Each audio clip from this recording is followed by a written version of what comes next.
Everyone, today we have discussed about national program in nutrition કે કયા અલગ અલગ છે નેશનલ પ્રોગ્રામ ન્યુટ્રિશન માટેના કે એ છે આપણી ગવર્મેન્ટ દ્વારા બહાર પાડવામાં આવેલા છે। તેમાં સૌપ્રથમ છે ભારત સરકારે ન્યુટ્રિશનના પ્રોબ્લેમને સોલ્વ કરવા માટે કે પોષણયુક્ત ખોરાક છે બાળકોને નથી મળી શકતો તે પ્રોબ્લેમને સોલ્વ કરવા માટે અમુક છે ન્યુટ્રિશનલ પ્રોગ્રામ શરૂ કર્યા છે જે નીચે પ્રમાણે છે। એમાં ફર્સ્ટ ઓફ ઓલ પહેલો પ્રોગ્રામ છે સ્પેશિયલ ન્યુટ્રિશન પ્રોગ્રામ અથવા તો SNP સ્પેશિયલ ન્યુટ્રિશન પ્રોગ્રામ છે।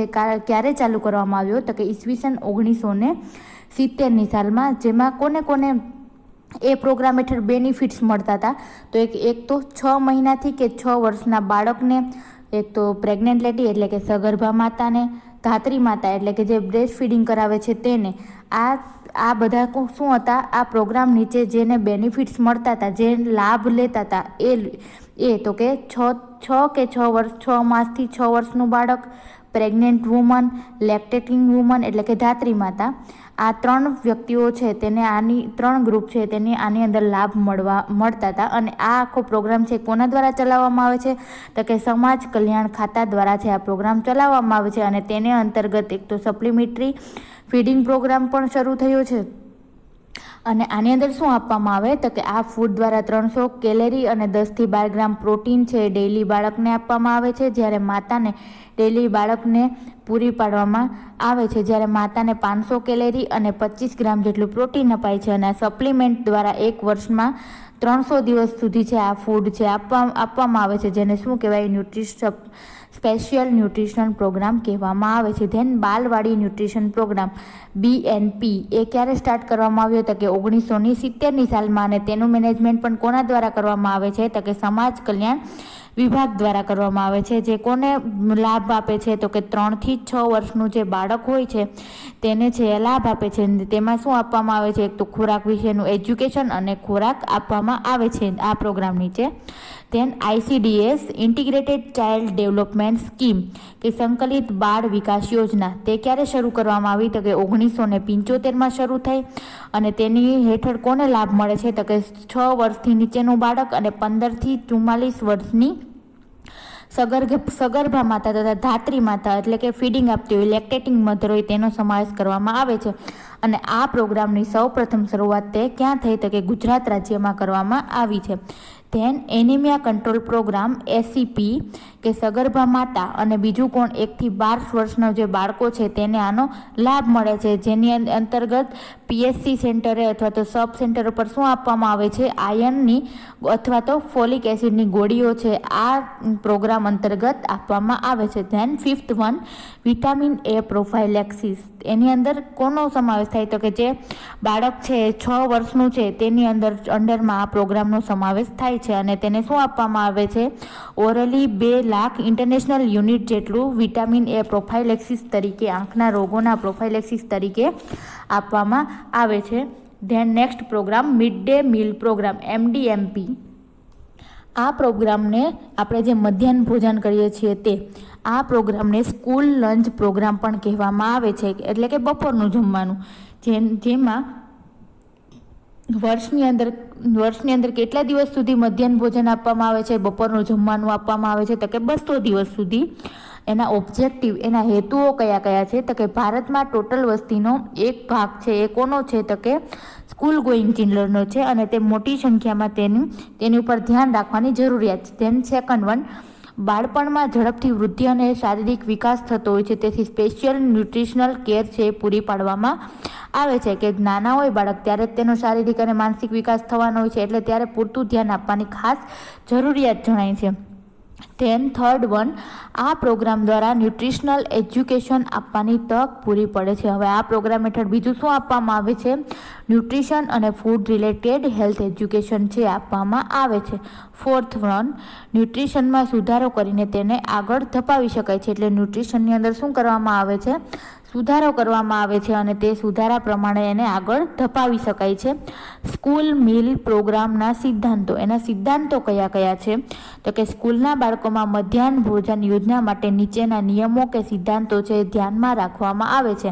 એમાં સૌથી પહેલો સિદ્ધાંત છે કે આ પ્રોગ્રામને પ્રોગ્રામ તે બાળકો માટે પ્લાન દ્વારા તૈયાર કરવામાં કરેલો હોય છે, જેથી ઘરના ખોરાકની બદલીમાં હોવું જોઈએ, નહીં કે ઘરમાં જે ખોરાક બનાવ્યો હોય તે ખોરાક આ યોજનામાં આપવામાં આવતો નથી. એટલે કે ઘરમાં જે ખોરાક મળતો એનાથી આ યોજનાની અંદર છે એ અલગ ખોરાક છે એ મળે છે. એમાં ઘરેથી કોઈ પણ ખોરાક આપવામાં આવતો નથી. બાળક છે ક્યાં જમશે? ડાયરેક્ટ સ્કૂલે જ જમશે. તેમાંથી 1/3 કેલેરી, અડધી કેલેરી જેટલું એમાં શું મિક્સ કરવામાં આવે છે? પ્રોટીન મિક્સ કરવામાં આવે છે. સામાન્ય રીતે આ પદ્ધતિ એક તો કેવી છે? ઓછી ખર્ચાળ છે. સ્કૂલમાં સહેલાઈથી બનાવી શકાય અને બનાવવામાં કોઈ મુશ્કેલી ઉત્પન્ન ના થાય તેવો ખોરાક છે ત્યાં સ્કૂલની અંદર તૈયાર કરવામાં આવે છે. સહેલાઈથી જે ખોરાક અને તેનો ઉપયોગ કરવો એમાં એક જ આઈટમ બનાવવામાં આવતી નથી, પરંતુ પ્લાન દ્વારા વારાફરતી બનાવવામાં આવે છે. એટલે કે આખું શું હોય છે? એક વીકનું મેનુ હોય છે કે આ દિવસે છે દાળ ઢોકળી બનાવવાની, આ દિવસે છે ચણાનું શાક બનાવવાનું, એવી રીતના અલગ અલગ આખો પ્લાન હોય છે. આ યોજના ઇન્ડિયામાં સૌપ્રથમ ક્યાં ચાલુ થઈ? તો કે મદ્રાસમાં ઈસવીસન 1925ની સાલમાં શરૂ કરવામાં આવી.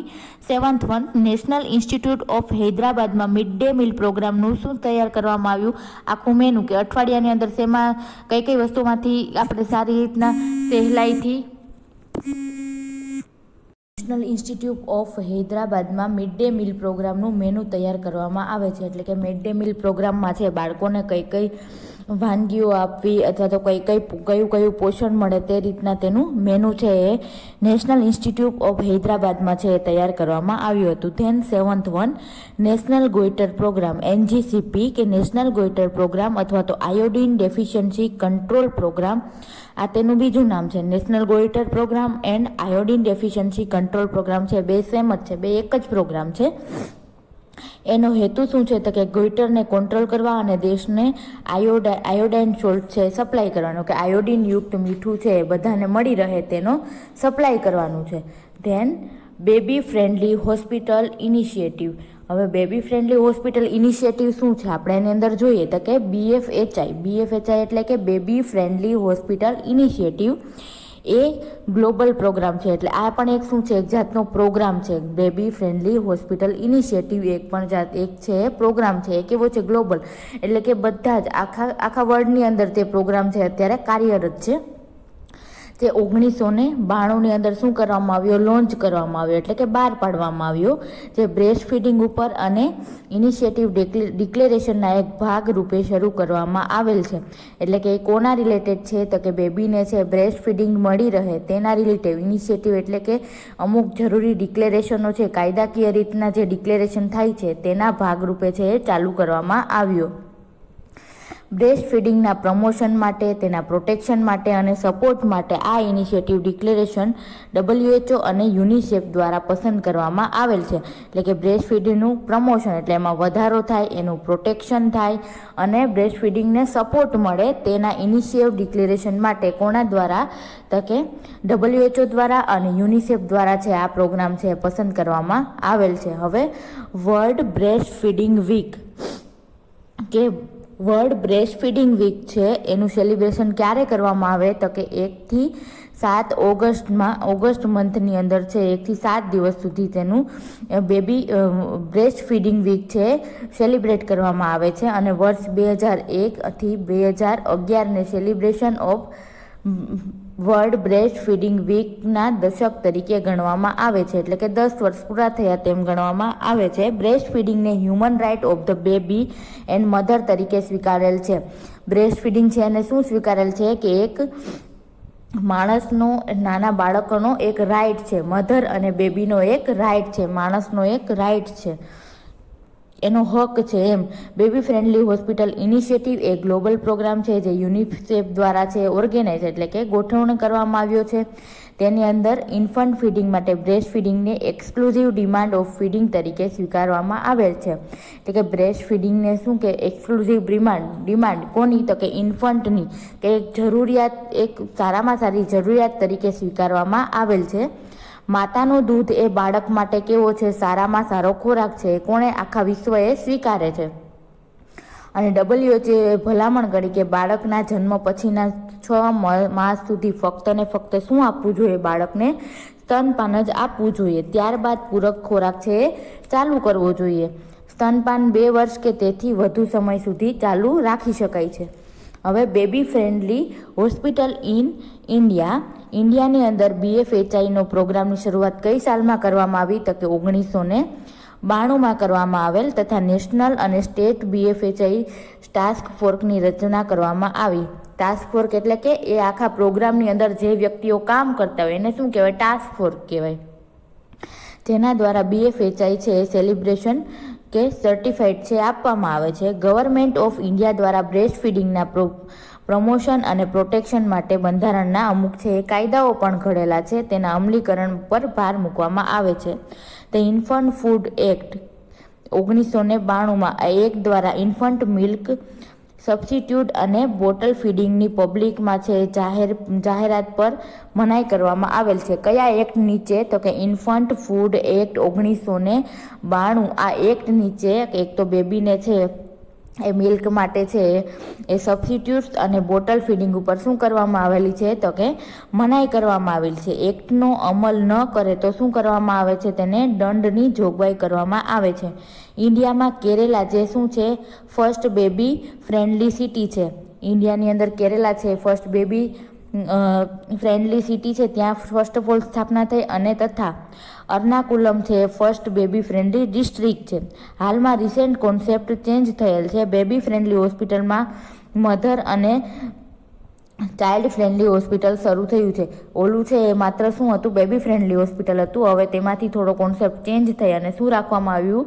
તો કે mother and child friendly hospital શરૂ થયેલ છે. હવે ધ 10 સ્ટેપ ઇન BFHI કે BFHIના કયા 10 સ્ટેપ છે? તેમાં સૌ પ્રથમ છે બ્રેસ્ટ ફીડિંગ માટેની રિટર્ન પોલિસીની દરેક હેલ્થકેર સ્ટાફને જાણ કરીને પોલિસીથી માહિતગાર કરવા. એટલે કે બ્રેસ્ટ ફીડિંગ માટેની જે નીતિઓ છે એનાથી કોણ? તો કે હેલ્થકેર ટીમના જે સ્ટાફ મેમ્બર છે બ્રેસ્ટ ફીડિંગની આખી નીતિઓથી શું હોવા જોઈએ? જાણકાર હોવા જોઈએ. તેને બ્રેસ્ટ ફીડિંગની નીતિઓ જેટલી બધી છે પોલિસી છે એનાથી માહિતગાર હોવા જોઈએ. બ્રેસ્ટ ફીડિંગ પોલિસી ઇમ્પ્લિમેન્ટેશન માટે દરેક હેલ્થકેર સ્ટાફની સ્કિલ છે ડેવલપ કરવા ટ્રેન કરવા જોઈએ. હવે બ્રેસ્ટ ફીડિંગની જે કંઈ પણ નીતિઓ છે એને ઇમ્પ્લિમેન્ટ કરવા કાર્યરત કરવા માટે હેલ્થકેર જે સ્ટાફ હોય એ કેવો હોવો જોઈએ? સ્કિલફુલ હોવો જોઈએ, આવડતવાળો હોવો જોઈએ. દરેક પ્રેગ્નન્ટ વુમનને બ્રેસ્ટ ફીડિંગથી થતા લાભ અને મેનેજમેન્ટ માટે જાણ કરવી. એટલે કે દરેક જે પ્રેગ્નન્ટ વુમન હોય એને શું કરવાનું? એન્ટીનેટલ પીરિયડમાં જ બ્રેસ્ટ ફીડિંગના જે કંઈ પણ માતાને ફાયદા થતા હોય, બેબીને ફાયદા થતા હોય અને જે કંઈ પણ મેનેજમેન્ટ છે તેની જાણ કરવી. મધરને બેબી બર્થ થયા પછી અડધા કલાકમાં બ્રેસ્ટ ફીડિંગ માટે મદદ કરવી. હવે છે મધરને બેબીનો બર્થ થઈ જાય પછી અડધી જ કલાકની અંદર બ્રેસ્ટ ફીડિંગ અપાવવું જોઈએ અને તેના માટે તેને મદદ કરવી જોઈએ. મધરને બ્રેસ્ટ ફીડિંગ કેવી રીતે આપવું તે બતાવવું જોઈએ. જો મધર અને બેબી અલગ હોય તો પણ લેક્ટેશન કેવી રીતે મેન્ટેન કરવું જોઈએ તે પણ સમજાવવું જોઈએ. મધરને છે આપણે સમજાવવું જોઈએ કે બ્રેસ્ટ ફીડિંગ કઈ રીતના આપવું. અને ઘણી વખત છે બેબી છે પ્રીટર્મ હોય તો માતા અને બેબી છે અલગ અલગ હોય. બેબી તો નિયોનેટલ ICUની અંદર તો બંને અલગ અલગ થયા તો પણ લેક્ટેશન એટલે કે સ્તનપાન છે કઈ રીતના જાળવવું જોઈએ તેના વિશે તેને નોલેજ આપવું જોઈએ. ધેન ન્યૂબોર્ન ઇન્ફન્ટને બ્રેસ્ટ મિલ્ક સિવાય અન્ય ફૂડ કે ડ્રિંક આપવા જોઈએ નહીં, સિવાય કે મેડિકલી જરૂર હોય તો. ન્યૂબોર્ન અથવા તો ઇન્ફન્ટને બ્રેસ્ટ મિલ્ક સિવાય કાંઈ પણ એકય ફૂડ કૃત્રિમ ફૂડ છે આપવા ના જોઈએ, સિવાય કે કોઈ પણ મેડિકલી એડવાઇસ હોય કે ડૉક્ટર દ્વારા અમુક છે દવા કે કોઈ પણ ટીપા છે એ ફરજિયાત આપવા પડે એમ હોય તો જ તેને અધર છે આપવું જોઈએ. Encourage breast feeding on demand. બેબીની જે ડિમાન્ડ મુજબ છે બ્રેસ્ટ ફીડિંગને શું આપવું જોઈએ? પ્રોત્સાહન આપવું જોઈએ. બેબી જેટલી વખત માંગ કરે એટલી વખત બ્રેસ્ટ ફીડિંગ છે બેબીને આપવું જોઈએ. ઇન્ફન્ટને બ્રેસ્ટ ફીડિંગ માટે આર્ટિફિશિયલ ફીડિંગ કે પેસિફાયર આપવા જોઈએ નહીં. એટલે બેબીને છે શેનાથી? તો કે બ્રેસ્ટ નિપલથી શું કહેવાય? બ્રેસ્ટ ફીડિંગ કરાવવું જોઈએ. કોઈ પણ આર્ટિફિશિયલ ફીડિંગ એટલે કે કટોરી ફીડિંગ છે એટલે કે કટોરી ફીડિંગ છે, પછી કોઈ પણ બોટલ દ્વારા ફીડિંગ આપવું ના જોઈએ. મધરને હોસ્પિટલ કે ક્લિનિકમાંથી ડિસ્ચાર્જ થયા બાદ બ્રેસ્ટ ફીડિંગ સપોર્ટ ગ્રુપ પાસે રિફર કરવું જોઈએ કે જ્યાં એવું ગ્રુપ કે જે શેના વિશે નોલેજ આપતું હોય તો કે બ્રેસ્ટ ફીડિંગ વિશે નોલેજ આપતું હોય તેવા ગ્રુપ પાસે રિફર કરવું જોઈએ, જેથી કરીને શું મેળવી શકે? બ્રેસ્ટ ફીડિંગ વિશે સારી માહિતી મેળવી શકે. ઇન્ડિયાની દરેક ડિસ્ટ્રિક્ટ હોસ્પિટલ છે કેવી છે? BFHI સાથે જોડાયેલી છે અને અમુક જે હોસ્પિટલો જોડાયેલી નથી તે ધીમે ધીમે છે હવે જોડાણ પામી રહી છે.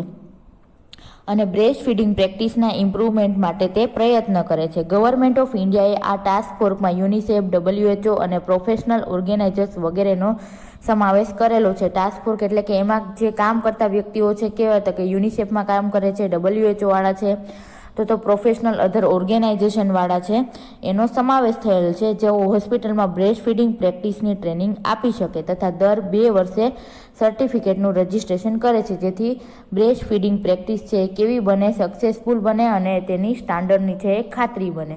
હવે BFHI પલ્સ પ્રોગ્રામ કે BFHIની અંદર બીજા કયા કયા પ્રોગ્રામો છે કાર્યરત છે, તેમાં ફર્સ્ટ ઓફ ઓલ છે ઇમ્પ્રૂવ એન્ટીનેટલ કેર સર્વિસ, કે જ્યારે માતા છે એ પ્રેગ્નેન્ટ હોય, એન્ટીનેટલ પીરિયડ ચાલતો હોય ત્યારે શું કરવાની, એને કેર છે એને ઇમ્પ્રૂવ કરવાની. Then mother friendly delivery service, એટલે કે મધરને છે ડિલિવરી ટાઈમે કોઈ પણ તકલીફ ના પડે એવી સર્વિસ છે એને પ્રોવાઈડ કરવી. ઇમ્યુનાઇઝેશન સર્વિસ, કે સારી રીતના રસીકરણ થઈ શકે. ઓરલ રિહાઇડ્રેશન થેરાપી, એટલે કે ઓરલ રિહાઇડ્રેશન છે એક ટાઈપનું શું છે ઇન્ફેક્શન છે તે થેરાપી.